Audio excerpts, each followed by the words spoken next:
This is Don't Tell Me the Score, the podcast that uses sport to explore life's bigger questions. My name is Simon Mundie, and each week I sit down with an expert, from the biggest sporting names in the world to Buddhist monks, neuroscientists, psychologists, and philosophers. We discuss a theme that tells us something insightful and important about life and how best to live it, from the importance of self-acceptance to facing addiction and developing resilience, right through to getting your circadian rhythms in sync and how to sleep better. Sport is a metaphor for life, and in this podcast, I aim to prove that right. I always like hearing from you, so the best way to get in touch is via my website, simonmundie.com, or I'm at Simon Mundie on social media. In this episode, I'm talking to one of Britain's greatest ever Olympians, the cyclist Sir Chris Hoy, about confidence.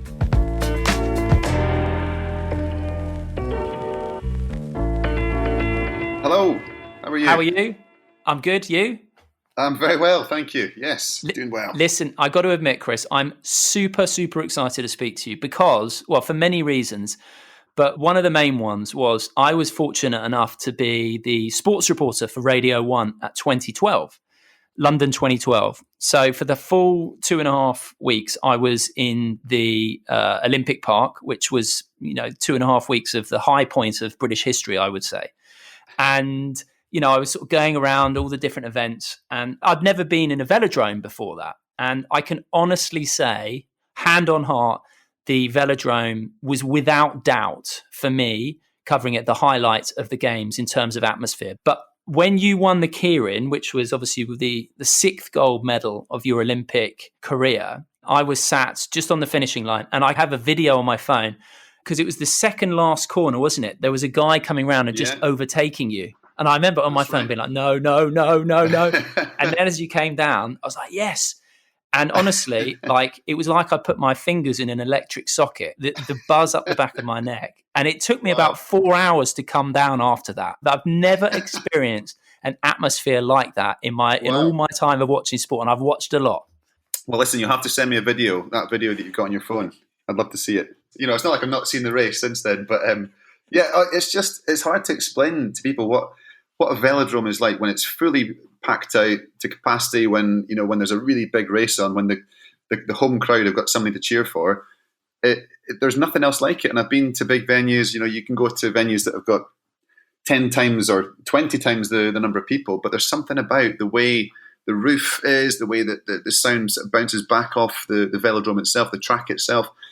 Yeah, it's a special venue. And London was, in all the years I raced, I've never experienced a noise like that keirin final. Yeah, I mean, it really was unbelievable. I remember saying before that event, I'd been such a busy couple of weeks that I said, after this, I'm going to go home and have an early night. But such was the adrenaline coursing through me, I had to head to the bar and I was wired for hours afterwards. So it really was incredibly special. It was kind of special for me too. So, Yeah, I bet it was. So listen, you've written Be Amazing. In a nutshell, it's your roadmap, I would say, to going on to try and reach your potential. Is that fair? Yes, I would say so. It's a guide. I guess I wrote it because I wanted to try and encourage kids to first of all believe in themselves, believe that they can, if they want to, they can achieve anything, but to find their passion. Once you find your passion, once you have something that you really enjoy, that you love doing, it's so much easier to work hard at that. You put more into it, and then you can achieve more from it. But it's not a guide to becoming an Olympic champion or anything like that at all. It's not even necessarily about sport. It's about whatever the reader wants it to be about. So, first of all, encouraging them to find their passion, then aim high. Don't limit your beliefs of what you can achieve. Because in my lifetime, I never believed that I would become Olympic champion. Your heroes they're cut from a different cloth to the rest of us, and I just assumed that there's no way I could do that. But the more you see in life, the more you realise that actually, we're all just normal people who, the people who have done big things in their lives. It's because they've dedicated their life to that passion and that dream, and they've worked incredibly hard at it.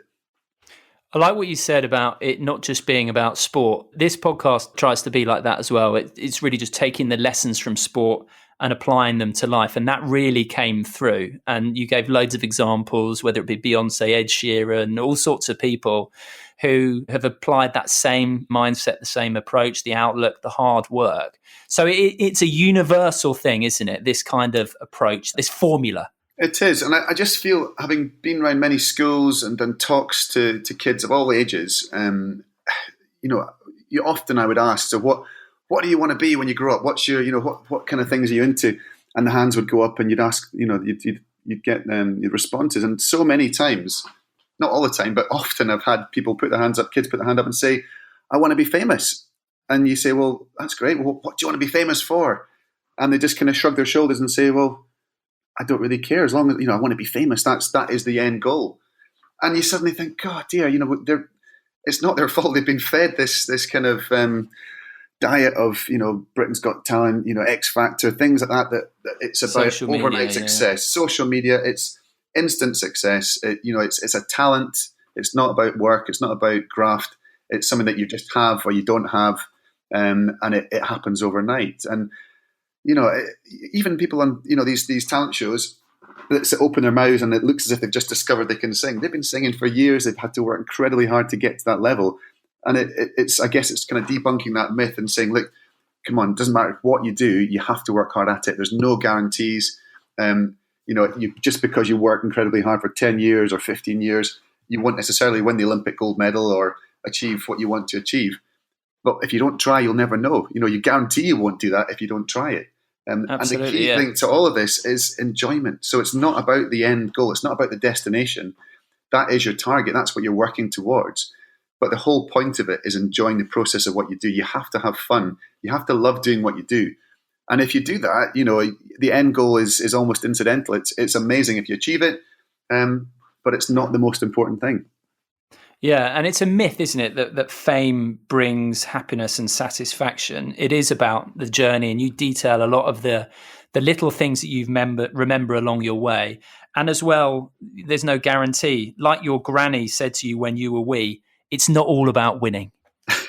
Exactly. And the biggest thing that brought it home to me was, I think, looking at people who had won and people who I assumed would be the happiest people on earth because they had an Olympic gold medal or a world championship or whatever it was. And the more I got to meet and know these people and become friends with them and realizing, actually, do you know what? They're not that happy. Graham O'Brien, my hero, Graham O'Brien, Scottish cyclist. He was world champion in the mid-1990s, an amazing man. They've made a film about his life called The Flying Scotsman, designed his own bikes, built them with his own two hands, welded bits of scrap metal together, got bearings from an old washing machine for the bottom bracket. I mean, an unbelievable story. Won the world title, so without any outside support or assistance, didn't have any sponsors, didn't have a national team support behind him, and he won the world title. They then banned the position that he'd ridden in because they thought it looked a bit strange.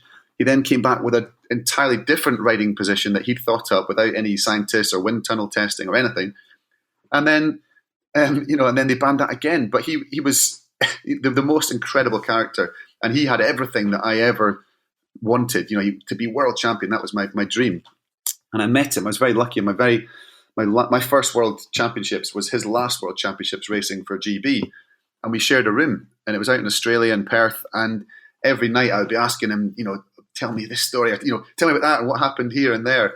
And he'd sit up till 2 a.m. talking, telling us these amazing stories of all these things that he'd done and experienced. And I just thought, here's somebody who should have been the happiest man in the world because he had everything that I dreamed of.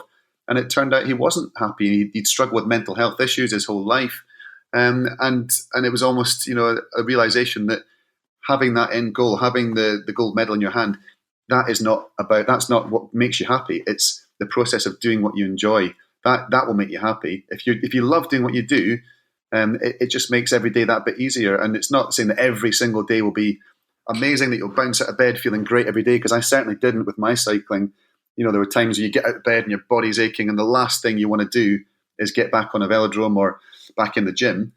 But on the whole, you love the whole process of what you do. And if you can find something you're passionate about, if you can find something you enjoy, you'll do better at it, but you'll also enjoy it along the way. Yeah, there's this idea, isn't there, that happiness is in the future when you reach a goal, when you win a competition, when you get a job, when you even find the perfect relationship, whatever it may be, then you will be happy. But the amount of people I've spoken to, and people like Johnny Wilkinson spring to mind after he won the World Cup, realize that isn't the case. So if you're not happy now, why are you going to be happy in the future now? It is about, like you say, enjoying the journey, and you certainly bear that out. So in terms of how you broke it down in terms of this roadmap to trying to fulfill your own potential and enjoy it along the way, and that enjoyment is key, and that's the final point. But to start things off, you obviously talk about dreaming big, and what I found fascinating was how, I think you were at school or you were with training, and everyone was asked to come out with a dream. And various people came out with various things that weren't really aiming, for that old cliche, really aiming for the stars.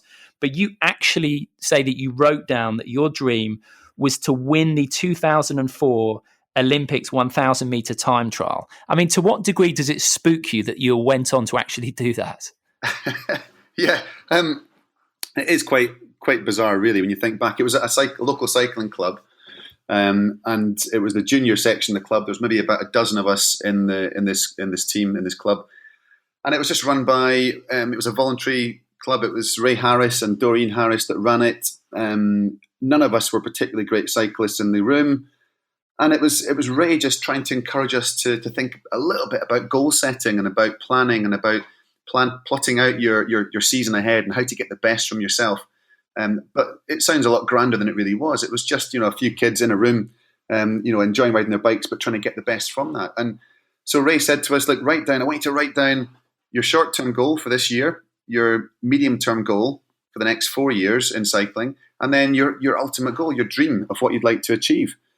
And so, I wrote down, everybody else was writing down things like to represent Scotland at the Commonwealth Games, or maybe to ride in the Tour de France, or win a medal even at the Olympic Games, but nobody wrote down that they wanted to be an Olympic champion, and that's what I did. And I wasn't even the best rider in the room, let alone the best in Edinburgh or Scotland or GB at that time. But Ray took me seriously, and he said, well, if that really is your goal, and you really do want to, or your dream, and you really do want to achieve it, you've got to map out a little plan, a route to success from where you are now to where you want to get to. And if you do that, and if you have stepping stones, short-term targets to aim for, you don't have to worry about how far off that end goal you are right now, because it can be really daunting when you think, well, I'm so far off it, it's really demoralizing. I'm nowhere near that level yet. It's never going to happen. I may as well give up. But if you have a really short-term target, even a daily target of what you want to get from that training session or whatever it is you're doing, then you don't have to worry about that end goal. It's not, it's like climbing a mountain. You don't keep looking at the summit. You just look at one foot in front of the next, and you just keep doing it. Incredible, though, that you did win it then in 2004, and I'm sure you must have looked back and thought, crikey, that's quite something. I'm fortunate enough to, like, Wimbledon was always my thing, and Boris Becker was my hero, and I get to interview him at Wimbledon, was part of the TV coverage there, and I always think back, goodness, my 10-year-old self wouldn't believe it, and would be in ecstasy at the thought that I'm now doing this. But you've taken that to a whole new level. So just quickly, I mean, do you look back and reflect on the fact that you did manage to absolutely achieve that dream that you set out to do, and quite how astounding and almost magical that is? Well, it is, and that's why I'm so passionate about chatting to kids or young people about the fact that if I can do it, there's nothing special about me, but if I can do it, anyone can achieve their dream. And it's, I think it's people kind of go, yeah, whatever. And there's always an excuse why you can't do it, or always a reason why you can't do it, or why you won't do it. But I guess my point is, well, why not? What makes me special? Nothing may be special. I had a lot of, amazing people that I met along the way who helped me and assisted me, and I learned from and inspired me. But in reality, the more I looked around my teammates, and you meet people in different walks of life and different industries, singers, dancers, TV people, scientists, doesn't matter what people are into. I believe that we're all just ordinary, normal people who have found something that we love doing, and we've pursued it. We've kept going. We haven't given up on it. And there's also this sort of thing that you see the end product, you see the performance at the end, or you see the finished product, and it's polished and it looks easy. You see the person doing it. You watch Usain Bolt running the 100 meters. It looks effortless, and you think, well, people just think he's just born to run. He's just a different breed to everybody else, and he's an amazing sprinter. He still had to train unbelievably hard. He still had to get up in the morning. He still had to go to the gym. He still had to go to the track. He still had to deal with injuries. He's a normal person who was able to run 9.5 seconds or whatever for the 100 meters, but he still had to put the work in. And at the heart of it, if we all, if we limit our beliefs, if we say, well, I can't do that, you'll never do it. But why not aim high? Why not shoot for the stars? As you say, and if you hit the moon, then so be it. You've still done an amazing thing. It's not about the end goal. It's about the process and seeing how far you can go. And often you have your dream, you have your target, and life will take you on a slightly different journey, and you might end up actually doing something you enjoy way more, having a much more positive experience from that. So, but I believe if you have a positive attitude, if you approach things in the right way, you're giving yourself the best chance of getting the most out of whatever it is you're trying to do. Very true. And obviously you started out, doing BMX before you headed into the velodrome. So your path took a slightly different turn. I know obviously with the BMX, having been inspired by E.T., who wasn't inspired by that film?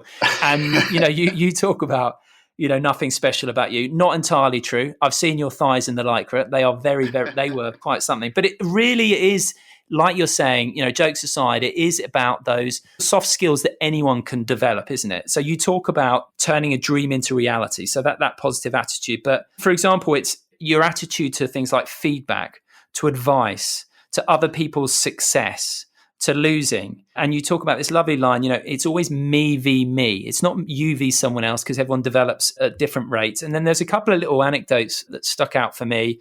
The BMX semi-final you lost when you were 10, when you learnt a valuable lesson about taking responsibility. But then as well, not knowing how things will pan out. So when they decided after you'd won gold in 2004 to actually scrap the 1,000 meter time trial, and obviously you were gutted and angry and frustrated, all these emotions, because that meant you couldn't defend your gold medal 4 years later in Beijing in 2008.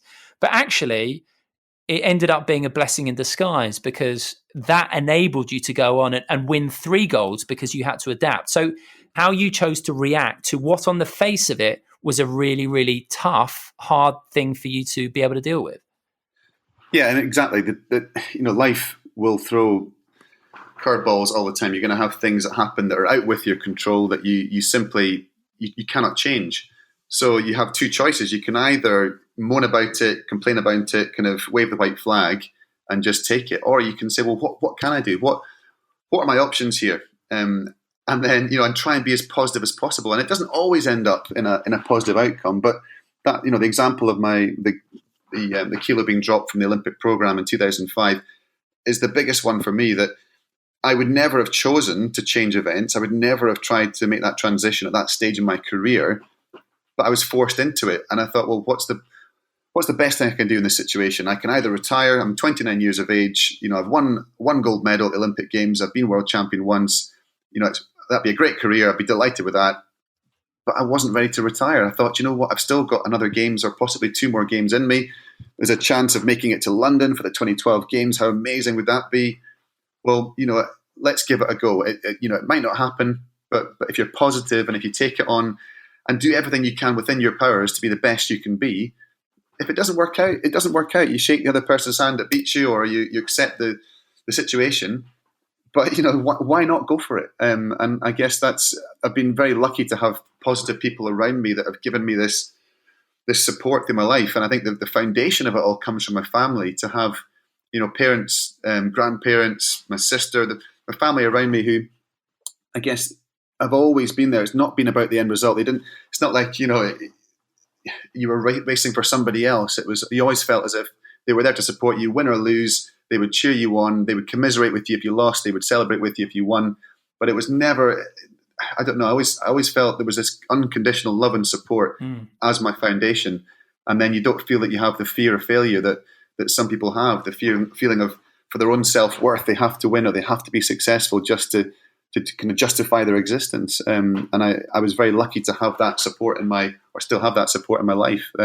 It's you still you can't do it all on your own. You need to have people around you. And there's a bit in the book talking about that, about building your troop around you, people that you care about, people that will support you. I guess it's recognizing what you have control over. What can you do to directly affect the situation, and what can you not? What can you not do? Well, don't worry about that. Don't focus on that.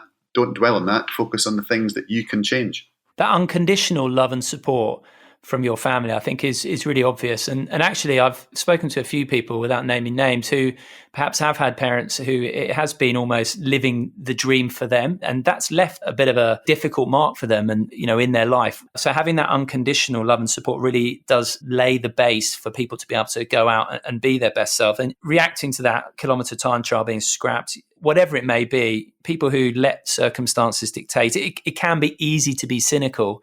And obviously you have that sort of visceral emotional reaction in the moment, but then you do get to choose your response. And I just think it's such a good example that in choosing to think, okay, so what do I have to do now? Okay, I've got to learn these new events, and it actually enabled you to go on and be even more successful. So not writing something off as, oh, this is definitively bad. And obviously now with what we're going through with COVID, and people are reassessing their lives, losing jobs or whatever, and on the face of it, of course, these are really traumatic, tough times. But by adopting that approach, you're giving yourself the best chance to perhaps even create a brighter future going forward, which leads actually into my next point that you wrote about under the heading "Go for it." Something that really super impressed me was your knack and your willingness to go out seeking opportunities and getting down and writing letters every evening and getting lots of rejections in terms of trying to get sponsorship to enable you to carry on doing what you wanted to do and what you loved. But eventually finding the CEO of QuickFit, a man who had even been in adverts, as you say. I mean, this is remarkable. So just talk me a little bit through this process and what people can learn from this. Obviously, children and everyone reading the book, but also anyone in the situation we're going through now. Yeah, well, I guess we all start from different places. We all have, varying degrees of head starts or the opposite in life. And, I was very lucky to have a great, stable home life, and I had... I felt like I did have a head start in all of this. But at the same time, it came to a point in my BMX career, if you can call it a career, my time racing BMXs as a kid, that it was costing a lot of money. I had to drive from Edinburgh down to usually the sort of Midlands or even the south of England each weekend. Petrol money, staying in bed and breakfast, paying for entry fees, even the bikes, the bits of kit. It wasn't cheap. My parents were both working really hard, but it got to a stage where we're going to have to get some sort of additional financial support here. Otherwise, you can't keep doing it every weekend. So we sat down and thought, well, how can we fix this? So I started writing letters every night after school. I'd write 2 or 3 letters because it was all handwritten in those days. It wasn't, on computers. And so, before emails, I was writing to all sorts of people and just multiple rejections coming back. Dear Chris, thanks very much. Fantastic to hear you're enjoying your BMX, but sadly, we can't help out in this situation, but maybe in the future. But good luck. I hope it goes well. All very nice, but not changing the situation. And then eventually, I got this one letter back from Sir Tom Farmer, who was the CEO of QuickFit, and he said, "Well, do you want to come in and we'll have a little chat?" And I thought, well, this is, that's not a no. And I went in with my dad and we sat down, got to go into his big office in Murrayfield in Edinburgh. And he said, so, what can I do for you? And my dad said, well, the thing is, Chris is, he's trying to get to the World Championships for BMX. And he said, whoa, I want to hear the lad speak to me. What? And he sort of turned to me and said, what is it you want?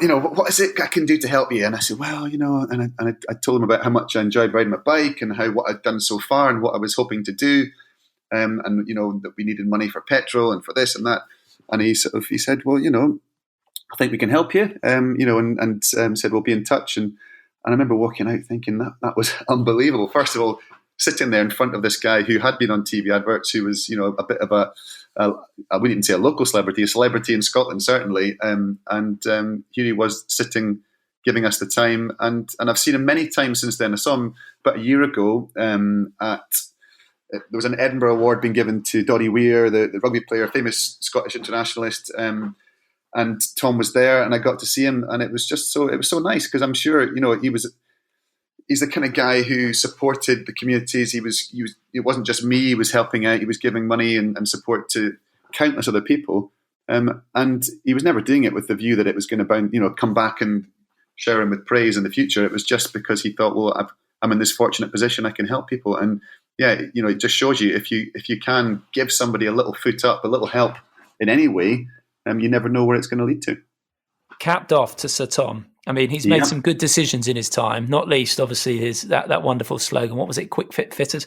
But I mean, quick fit fitter. He must be pleased that he backed the right horse in that one. I mean, it shows, doesn't it, that you do a kind gesture like that. Who knows how it'll end up paying off? But the rejections you got before you got Sir Tom, giving you the green light and inviting you to come in and speak, they still stung, I imagine, along the way. I don't think they stung. I think I just thought, it was a matter of, well, don't expect, it's not going to happen overnight. So you didn't let it discourage you? No, I'm not going to lie to you and say that I was delighted when you get another one saying, sorry, we can't help. But it was, I thought, well, I didn't expect this to be a short process. I didn't expect to be first letter you write, you're going to get a check through the post. It was a matter of saying, well, just keep going. Eventually, the law of averages, hopefully somebody is going to be able to give you something, or, help you in some way. But it certainly, I didn't expect, to get the kind of backing we did from Sir Tom. And it was a game changer, because it allowed me to compete that whole season. I got to do the World Championships. I think that was in 1986 in Slough. I did the World Championships there. And I came 10th, which was way beyond what I expected, at that time, age 10. And it was an important part in my life, really, I suppose. So yeah, a huge thank you to Tom for that. I mean, that just shows the importance of persistence and keep knocking on doors. And as I said, that can be applied to not just kids growing up, but everyone in this current environment, perhaps looking to start out in a new way. You're not going to necessarily get it immediately, but like you say, law of averages, keep knocking, and eventually something's bound to pay off. Now, you talk as well about embracing failure and essentially not being scared. And I know you're obviously really passionate about sort of mental health, and fear of failure is something that can really hold people back. And it's incredible, the story that you told about Jason Quealy, who was really in some ways started the gold rush that came with British cycling after 2000, and he won in Sydney in 2000. And I'm interested as well to what degree he really did inspire you, because you allude to that in your book. But you said that he'd been scared, he'd had this fear of failure that was holding him back, that was stopping him from doing the extra, from really pushing himself. And then there was this turning point when he understood what that fear of failure was costing him, about perhaps what he could achieve. And so what was that thing that enabled him to understand that there was this fear of failure and to shed it? And to what degree did his win allow you then to change what you believed was possible? Yeah, I mean, he was a very successful sports person. He was in the, I think, England University's water polo team. He was a very strong swimmer. He was, I guess, had huge potential in a number of different sports, with the kind of the physique he had. But the trouble was, he enjoyed being a big fish in a small pond. He enjoyed sort of pretending that he didn't care about it, and he would just turn up and be good, but not great. And then he got to a certain stage in his life. I think he was just maturing. Like, he got to his mid-20s. He'd met his now wife, Vicky, and I think she must have helped him a lot as well to realise, do you know what? Why not go for it? If it doesn't work out, it doesn't work out. Why not just give it a go, have a crack at it? And initially, it started out he was going to do triathlon, because he was a good, strong swimmer, and he was cycling to and from his work each day. I think he was about a 12-mile cycle each way. He joined the local cycling club, and he had a little tryout with them, and they were like, "Wow, you're really quite good at this." And then he turned up. He did a bit of training on the track, on the velodrome, and then he came second at the national championships in his first year, and it was a huge breakthrough for him. And then, yeah, he just, I guess it was the first time in his life, and he admitted to me, he said it's the first time that he actually properly went for it and didn't make excuses, and said, you know what, if it doesn't work out, then so be it, but at least I'll have given it a proper go. Instead of wondering what might have been, he thought, I'm going to throw myself at this. And it wasn't a simple, straightforward process for him. The year after he started racing, we were both in a race together, and we both crashed at the same time. And an 18-inch piece of wood, a splinter from the track, went into his back and sort of popped out the other side. And he was in intensive care for a week. And they had, I think it was about 27 or 57, I can't remember how many, multiple stitches across his back to lift this thing out. He was in a right old state. And he basically changed the course of his cycling career because he didn't want to then race in a bunch races again where there was physical contact with other racers. He decided to go for the time trial, the 1,000 metre time trial, as his main focus. And 4 years later, he won the gold medal in Sydney. He won the first, it was the real turning point, I think, for British cycling. It was a year after or 2 years after the funding from the National Lottery had started coming in. We started to have better facilities, better coaching, better equipment. And Jason represented he was really the kind of catalyst for all the success that came after. And for me personally, to see with my own two eyes the person who, in my mind, was inverted commas just Jason. He's just a normal guy, and there he is on the podium with a gold medal from the Olympic Games around his neck. Suddenly, you realise, well, he's a normal person. Maybe I could get close to that. Maybe I could do something similar. And then to have the Olympic champion in your team to train with every day, to have that benchmark to aim for, to learn from. And Jason became almost a mentor for me, even though he knew that I would potentially become a rival in the years to come. He still helped me all the way. And 2 years later at the Commonwealth Games, we raced head to head. He was racing for England, I was racing for Scotland. And he still supported me and helped me. And I ended up beating him by about a tenth of a second and winning the gold medal. And he was the first guy to come over and congratulate me and give me a hug. And, the measure of the man, I remember thinking at that moment, if I'm ever in the same situation when, a younger rider is coming through the ranks, I really hope I can be as gracious and be as just helpful as he was with me. So, yeah, Jason played a huge part in my career in general. And, he's an amazing person. What a class act. And it shows the power of kindness, actually, doesn't it? In terms of the ripple effect it can have in making you want to pay it forward and really being there to lift each other up. So just quickly to summarize then, do you actually think it changed what you believed was possible? And did that then impact how you were able to perform? Absolutely. There's no question. I'm a big believer that if you can see it, you can do it. If you see it being performed right in front of you, then it suddenly becomes possible. And up until that point, every champion in my discipline, in cycling, they were Australians or Germans or the French or whoever, and you only had secondhand information about what they were doing and how they were training, and then you build up in your mind. They become superhuman. They're superheroes, and therefore they're different to you, and therefore you can't beat them. You can't emulate what they're doing, or you can't go faster than them. But here was Jason, just Jason on the podium with a gold medal, and it was like a penny drop that I realised, wow, this is possible. Maybe so I can get close to this. So interesting. I always think back. As you know, I go and support Scotland in rugby with my father, who's an Edinburgh boy, just like yourself. But I always think back to when England won the Rugby World Cup in 2003 and how that really, for me, changed the belief around what was possible for British, English national sides. And I sort of, to some degree, feel that fertilized the ground for a lot of the success that followed, because it just sort of changed that, oh, no, we can win. What you're saying there seems to sort of feed into that kind of belief and breaking the glass ceiling. And it obviously really happened to you. And you really round it off beautifully and Be Amazing in terms of really hammering that point home about it's all about enjoying it, which relates back to what your granny said when you were wee. And what I thought was nice was you talking about confidence and admitting that, you weren't always confident, because I think, like you've said about understanding that the people who perform heroic things, who win Olympic medals, who perform at Glastonbury, who fly planes, whatever it may be, they are just normal people, but they've consistent behavior and application and attitude and all these kind of things. But that doesn't mean that they're super confident. And you admit that, you weren't always that way. And I actually read an interview where you once compared your teenage years to an episode of The In-Betweeners. Yeah, I mean, I think there is this notion that certainly sports people, when you see them lining up on the start line, they look so calm, they look so composed, confident that they know they're going to win, and it's nonsense. A lot of the time, it's bravado, or it's not bravado. It's a mask to try and not let your rivals see that you're nervous or anxious.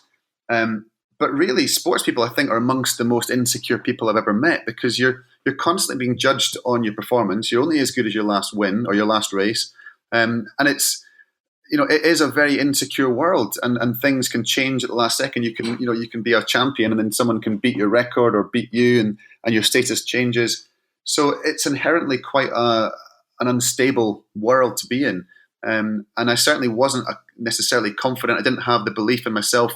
I wasn't a child that I thought, this is my destiny and I'm going to be a champion.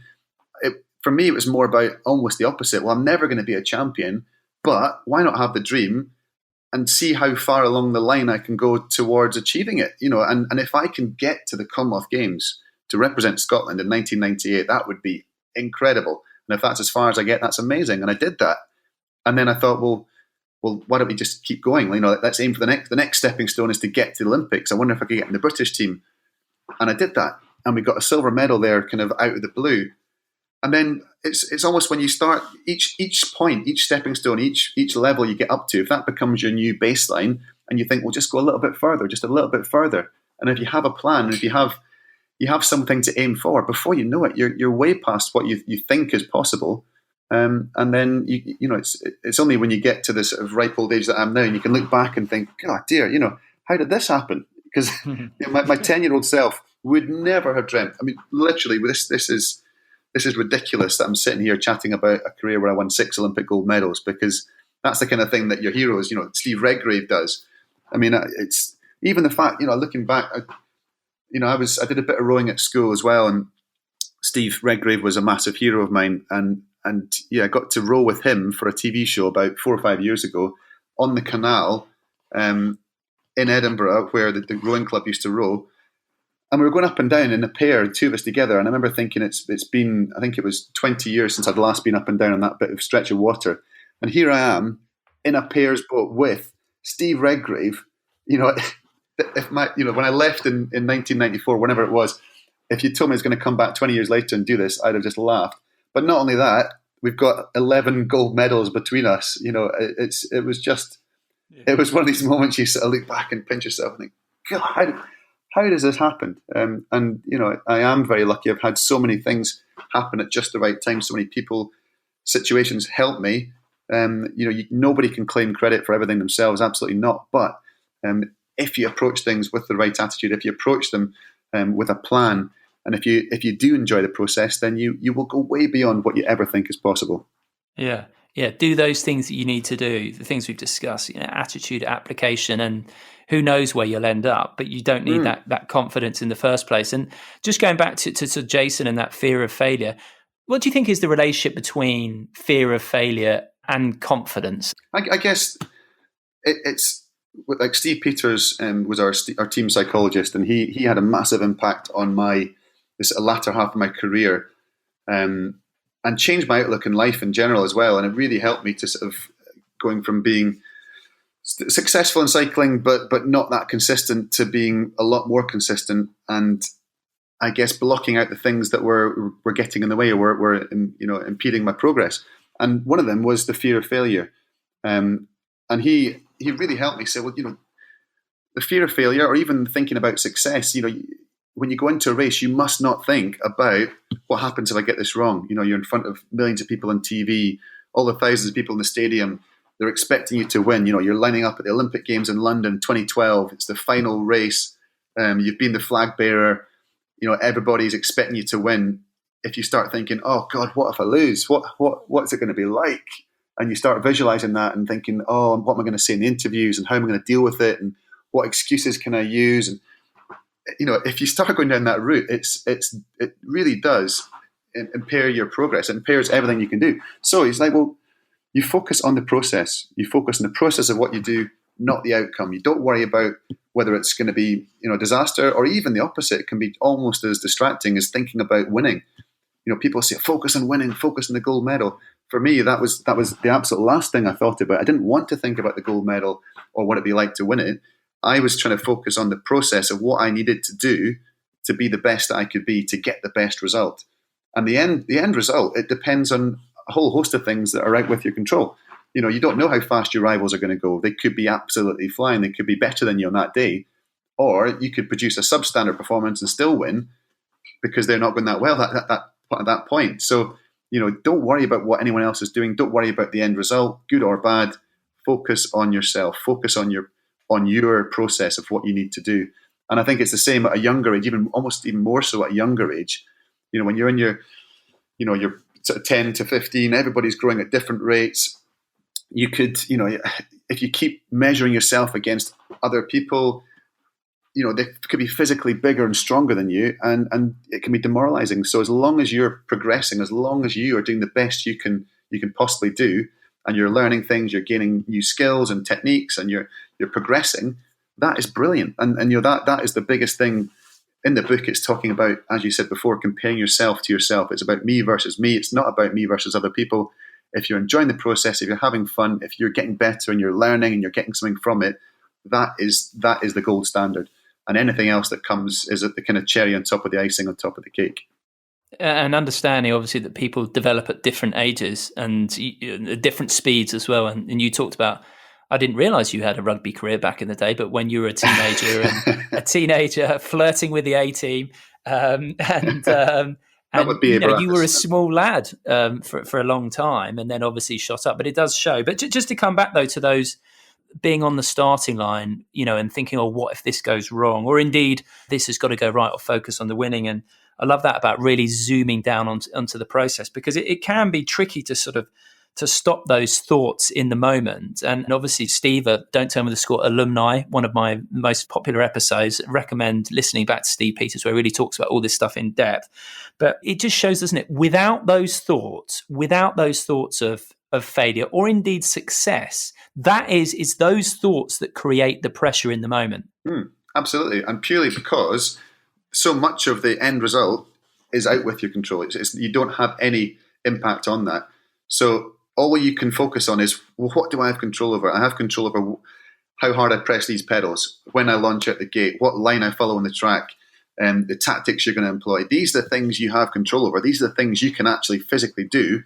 So just focus on those and do the job. Wait till you cross the line, look up at the scoreboard and see what the end result is. Wait until then. It's like, don't try and open your Christmas present before it's Christmas Day. Just get on with it. And the biggest example of that for me was in 2004 in Athens, to deal with the pressure of the kilo time trial, and the riders breaking the world record before I got onto the track. It was, literally, I hadn't imagined what it would feel like to cross the line. So I crossed the finishing line and I didn't know what to do. And it sounds ridiculous, but I didn't. I thought, is this real? Have I actually won? And I sort of looked at the scoreboard and I saw my name with number 1 and OR for Olympic record next to it. And I thought, this is really surreal. This doesn't feel like it's actually happening. I thought, I better put my arm up just in case I have one, because it'll look a bit strange if I'm not celebrating. So I did this really kind of weird sort of extended arm as I rode around, and it took about a lap before I spotted my parents and my sister dangling over the barrier with the flag and the banner, going absolutely wild. And I suddenly, the penny dropped. Oh yeah, wow, yeah, this is real. I can celebrate. And that was a great example that I never thought about what would happen when I crossed the line. I didn't imagine what it would feel like. I didn't imagine what I would do. The visualization of what I was going to do stopped when I crossed the finishing line. And somewhere in your subconscious, that 10-year-old boy had written on that note was going absolutely wild. And in terms of the process, I mean, it's really just about being present in the moment, isn't it? Exactly. And, you plan for the future, you have targets, you have things you want to do tomorrow and the next day and the next year, but you've got to enjoy now. You've got to make the most of the moment you're in. And often we're always thinking, well, tomorrow's going to be better, or we have this next week, or I'm working towards that. But you never know what's going to happen. Look at the world at the moment. Look at the way things have been affected with the pandemic. Literally, the Olympics didn't take place this year, and you think, well, I mean, that's fairly trivial compared to what else is happening in the world. But something as big as the Olympics didn't take place. As an athlete, you're training for it, you're preparing for it, you're thinking about it. and then it's been postponed. So you don't know what's going to happen tomorrow. No one knows. Focus on what's happening now. Make the most of every opportunity, every experience, and without getting too morbid about it, anything could happen at any time. And even, Christina Vogel, double Olympic champion, I think 10 or 11 times world champion from Germany, one of the biggest names in track cycling, superstar, amazing, amazing person. 2 years ago, I think it was, she was a routine training session at Cottbus in Germany. And she came round, she was on the track doing an effort. She came in the corner, onto the straight, had her head down, as you normally do. And somebody was on the track, on the start gate, and she went into the back of them. And she's paralysed. And you just realise, her life has changed in the blink of an eye. And she was, at one moment, focusing on the future, focusing on everything that she was doing towards towards Tokyo. And then, there she is in her whole life. The route, the plan, everything has changed. But again, an amazing inspirational person now who is saying, well, these are the parameters I'm living within now. My life has changed. What can I do? There's still, an unlimited number of things in my life that I want to achieve and experience and do that I can still do within, from within a wheelchair. I'm not dead. My life isn't over. And her positivity, and it's not just a front. She is incredibly positive, and it just reminds you of how easy it is to moan about the most trivial of things, and how you can either choose to moan about things, you can either choose to be find the negatives in any situation, or like Christina, you can choose to find the positives. Choose to find, well, what can I do? What am I able to do? Right, yeah. Brilliant. I haven't done that in my life yet. I want to achieve that. I want to do that. I'm going to experience that, and I can do it. So let's go for it. Yeah, like you say, we don't know what's around the corner. And if someone like that is able to reappraise and try and take the positives from such a difficult situation as that, there's really no excuse really for anyone to have a victim mindset in less impactful situations. And last thing or two, Chris, in terms of, confidence, because we've spoken about confidence then, and we've spoken about, self-doubt is normal and doubts keep you on your toes. You spoke about how you learned to embrace public speaking, but what does confidence then mean to you? Because a lot of people talk about this, a feeling or whatever it may be. But I look back in terms of what its original definition was, and it's trusting yourself to do the things that you need to do, or a variation on that. But so with everything you've learned, the work you've done with Steve and the journey you've been on, what does confidence actually mean to you? I think it's having perspective is very important, being able to understand what it is you're doing and how, most of the time, how irrelevant and how small it is. Steve used to remind me, you're riding on a bike in anti-clockwise circles on a wooden track. This isn't life and death. This is not going to change the world. This is an opportunity to enjoy, an opportunity to experience, but you're not saving lives here. And when you kind of realize, actually, yeah, it is just riding a bike, and then you can go in. And that doesn't mean you don't care about it. That doesn't mean to say that you don't have the same passion for it, but it's understanding perspective. You used to talk about the helicopter technique of imagining going up in a helicopter, looking down on the situation that's causing you stress and realizing how small you are in comparison to your town, your country, the whole world, and realizing, do you know what? This is one tiny little thing, and you will get over it. Time will pass. Things will get easier. So when you understand that actually the consequences of getting it right or wrong are not actually that big, then you can start to think, well, why am I doing it? Well, because I enjoy it, because I love it. Right, we'll focus on that, make the most of the opportunity, go out there. Confidence also comes from preparation, I believe, from knowing that you've done the work, that you've done the best you can be, knowing that there might be someone better than you in the day. So, that is life. Life's not always fair. Things don't always go your own way. But if you go in there well prepared, with perspective, to do the best that you can do, and do it justice, and enjoy the process, enjoy what you're doing, then that is all you can do. And if you do that, funnily enough, that often gives you the best result you could get as well. So it's a win-win situation. You enjoy it more, and you tend to do better at it. One of the beautiful paradoxes of life, isn't it? And just the final thing I'll say is that, you give this lovely example of an exercise that Steve Peters shared with you about fast forwarding to the end of your life, and you're there giving advice to your grandkids, and what would you want to share with them? And it wouldn't be about the Olympic gold medals.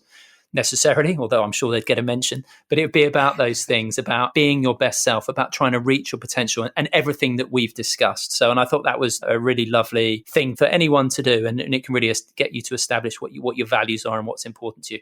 Anyway, listen, Chris, it's been an absolute joy talking to you. I thought the book was fantastic. Obviously, great that it's going to be such a valuable tool for young people, but I think any age people could really get something out of it. You know, I certainly did. It's got such a well-mapped route and some powerful tools and ways of looking at things and thinking about things, just universal truisms. So congratulations on that.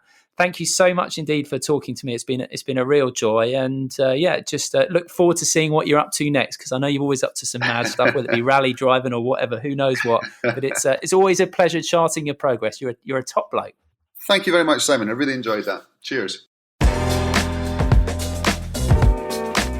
Thanks very much for listening to this episode of Don't Tell Me the Score. I really hope you enjoyed our conversation, and I would, of course, be delighted to hear your thoughts, ideas and questions. Do get in touch via my website, simonmundie.com. I do really appreciate you listening, and if you could leave a kind rating and review, I would be sincerely grateful. All that remains is for me to say I hope you'll join me again next time. Until then, thank you and goodbye.